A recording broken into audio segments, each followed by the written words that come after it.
Hello everyone, welcome back to the channel and Happy New Year. Hope everybody had a great festive break, had time to play with your toys, and hopefully Santa brought you some new ones as well. Today we're going to talk about the new HO shelf switching layout, which I made a start on. I'm going to talk a little bit about the sort of design and thinking process, show you the progress so far, and obviously talk about what we sort of plan to do next. And we might cover one or two of the little projects which are brewing away in the background. So let's crack on.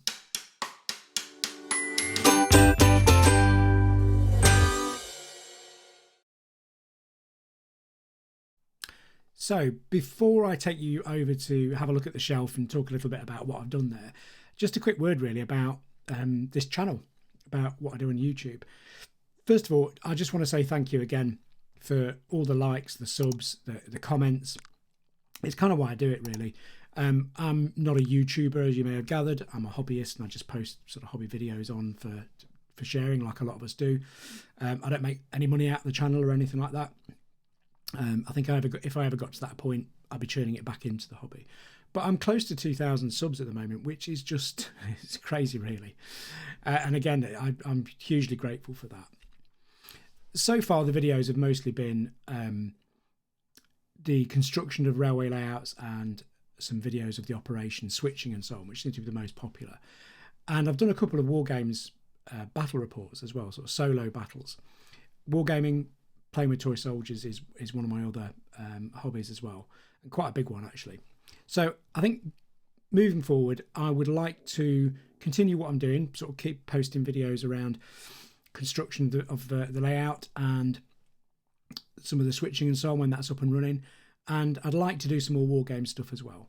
But I'd be really interested to hear what you guys think actually, whether there's any particular kinds of videos that you really switch off, what you find interesting, the kind of stuff you prefer.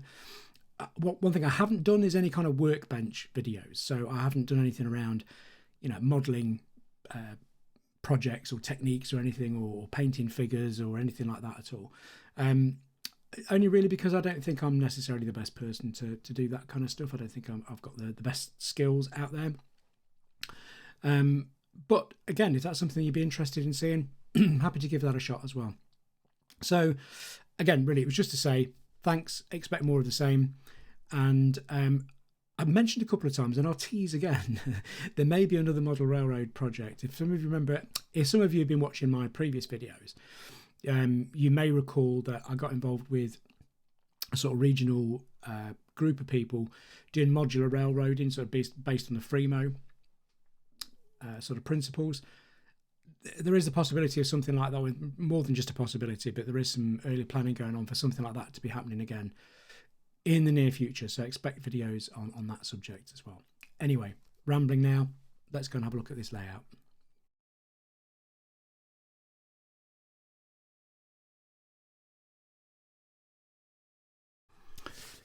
So the last layout, Greenwood, was a portable layout that was built. It was 6-foot Scenic section with a 3-foot sort of fiddlestick. And although it was built as a portable layout, it sat on the shelf in my spare room where I'd had Greenville, which I'll show you in a moment.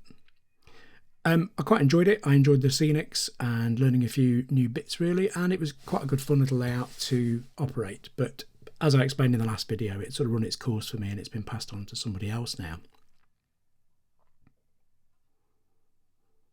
So previously, this is where Greenville lived on this shelf. This is 13 feet, this Scenic area, and it's got a little fiddlestick over to one side.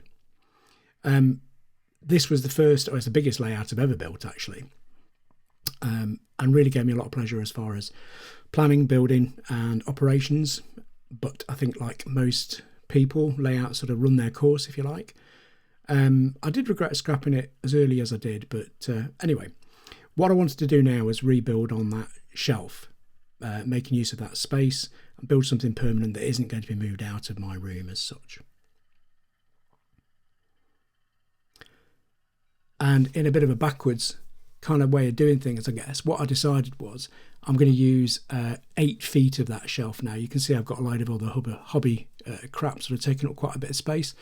So I've got 8 feet of Scenic there with, again, a little fiddlestick off at right angles, which allows me to sort of run things off scene, if you like.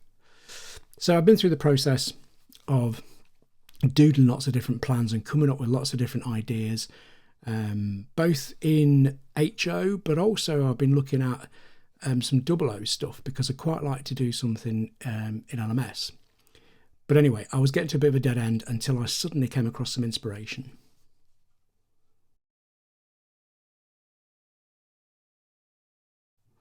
So I was listening to Ray Arnott's great Around the Layout podcast, and on this particular episode he was interviewing Lance Mindheim, who I'm sure many of you know, who was specifically talking about his one turnout layout and some of the thinking around that, which got me looking at his books and website again, and that, along with the No Skills, No Problem layout, really got me thinking on that sort of line, if you like. And then I was looking at James Hilton's excellent YouTube channel, and he was talking about a very similar layout that he'd built.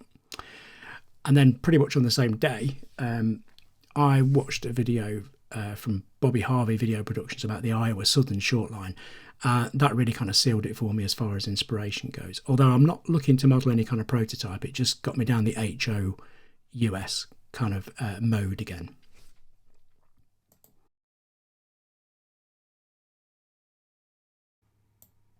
So taking that inspiration, the plan I've come up with is really, really simple. It's not one turnout, it's just two.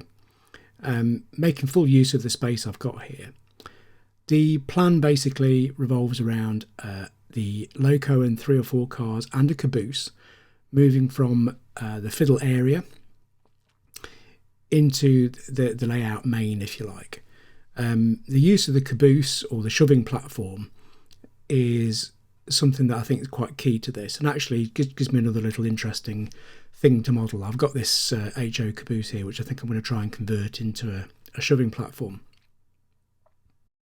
So once they've dropped the caboose off, the power and up to 3 cars move down into the switch lead, and there's enough space there in that switch lead for exactly that, basically a power plus 3 cars. I'm running an SD40 here, which I haven't tested out with 3 cars yet, but normally I'm running sort of small alcos and so on, and that's plenty of room for the trains I normally run.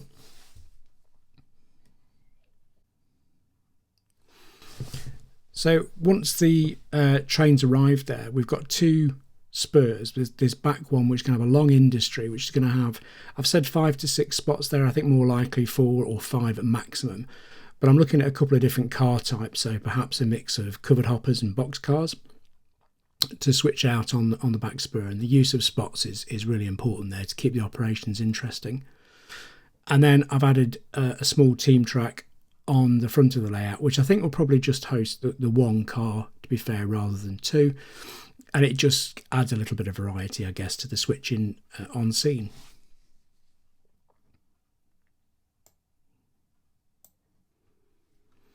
And then finally, once the crew have done their switching, they hook back up to the shoving platform and then make their way back out of the scene, back to the fiddle area or fiddle street, with the caboose heading up the train.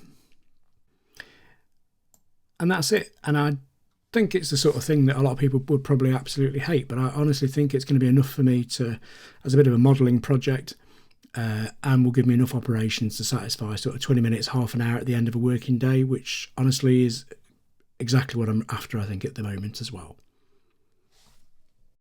Scenically, I think I'm still using the same kind of inspiration I used for Greenville. These pictures are from Mansfield in Massachusetts. Big boxy warehouses, track with sort of grass and weeds and not great ballasting and that sort of thing. And what I really want to try and do is just improve the modelling as far as that goes, really tone down the colours a bit more, be a bit more subtle with that approach.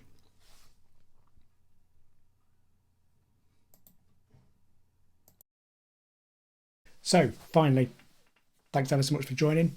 Happy New Year once again. I'm looking forward to making a start proper on this layout. So far, you can probably gathered I've got the cork down, I've got the track down, wired up, and that's it. So I'm going to do a little bit of testing, and then it's a case of getting the track painted and ballasted and so on while I start to work on the Scenics. So I I don't know when that next update's going to be, but as soon as I've got something to show you, I'll do that. And in the meantime, take care, keep enjoying the hobby.